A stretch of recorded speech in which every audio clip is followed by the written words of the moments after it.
এই বছর এই প্রথম কাঁচা আম মাখা খেলাম, মানে কাঁচা আম মাখাটা যা ছিল না, একদম দেখলেই জিভে জল চলে আসে। এটা বানাচ্ছিল তো মেইনলি তাহের, কিন্তু আমার দেখে জিভে জল চলে এসেছে। আর এটা এত মজা ছিল যা ধারণার বাইরে।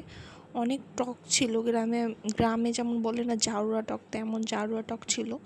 এটা খুবই মজা ছিল। এর জন্য আসলে এরকমের মাঝে মধ্যে আমি টক না খেলে আসলে হয়। খুব কম পরিমাণে ইনগ্রিডিয়েন্টস, একটু লবণ, একটু শুকনো মরিচ আর একটু সরিষার তেল অ্যাড করেই জাস্ট এটা তৈরি করা হয়েছিল, কারণ আমটা ছোট ছিল, বেশি বড় ছিল না, তাই খুব সহজেই এটা তৈরি করে ফেলা হয়েছিল।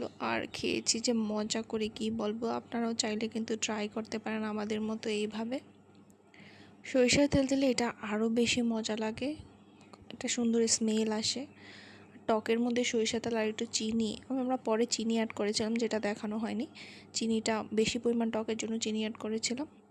খুব সহজেই তৈরি করে এটা আমরা খেয়েছি। এত মজা, কি বলবো, এই বছরের প্রথম এত মজাদার খাবার খেলাম তাই মনে হচ্ছে। So this is ready.